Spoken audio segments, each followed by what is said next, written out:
Seigneur Lagrange. Quoi? Regardez-moi un peu sans rire. Eh bien, que dites-vous de notre visite? En êtes-vous fort satisfait? À votre avis, avons-nous sujet de l'être, tous deux? Pas tout à fait, à dire vrai. Pour moi, je vous avoue, j'en suis tout scandalisé. A-t-on jamais vu, dites-moi, deux pecs provinciales faire plus les rangéries que celle-là, et deux hommes traités avec plus de mépris que nous? À peine ont-ils pu se résoudre à nous faire donner des sièges. Je n'ai jamais vu tant parler à l'oreille qu'elles ont fait entre elles, tant bâiller, tant se frotter les yeux et demander tant de fois à quelle heure est-il? Ont-elles répondu que oui et non à tout ce que nous avons pu leur dire? Et ne m'avouerez-vous pas enfin que, quand nous aurions été les dernières personnes du monde, on ne pouvait nous faire pis qu'elles nous ont fait? Il me semble que vous prenez la chose fort à cœur. Sans doute, je l'y prends. Et de telle façon que je veux me venger de cette impertinence. Je connais ce qui nous a fait mépriser. L'air précieux n'a pas seulement infecté Paris, il s'est aussi répandu dans les provinces, et nos donzelles ridicules en ont humé leur bonne part. En un mot, c'est un ambigu de précieuses et de coquettes que leur personne. Je vois ce qu'il faut être pour en être bien reçu.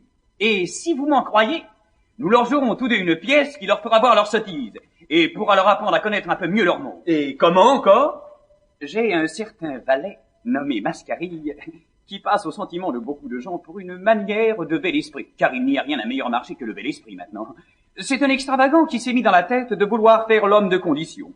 Il se pique ordinairement de galanterie et de verre, et dédaigne les autres valets jusqu'à les appeler brutaux. Eh bien, qu'en prétendez-vous faire? Ce que j'en prétends faire.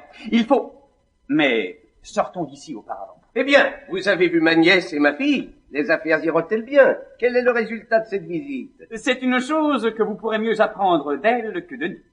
Tout ce que nous pouvons vous dire, c'est que nous vous rendons grâce de la faveur que vous nous avez faite et demeurons vos très humbles serviteurs.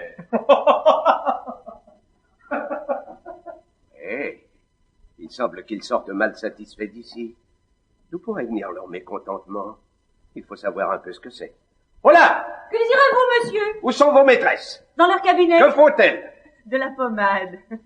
Pour les lèvres. C'est trop pommadé! Dites-leur qu'elles descendent! Ces bandards de là avec leur pommade ont, je pense, envie de me ruiner. Je ne vois partout que blanc d'eux, les virginales, et mille autres brimborions que je ne connais point. Elles ont usé, depuis que nous sommes ici, le lard d'une douzaine de cochons pour le moins, et 4 valets vivraient tous les jours des pieds de mouton qu'elles emploient. Il est bien nécessaire, vraiment, de faire tant de dépenses pour vous graisser le museau. Dites-moi un peu ce que vous avez fait à ces messieurs, que je les vois sortir avec tant de froideur. Vous avez-je pas commandé de les recevoir comme des personnes que je voulais vous donner pour mari? Quelle estime, mon père, voulez-vous que nous fassions du procédé irrégulier de ces gens-là? Ne voyez, mon oncle, qu'une fille un peu raisonnable se fût accommodée de leur personne. Et qui trouvez-vous hardir? La belle galanterie que la leur.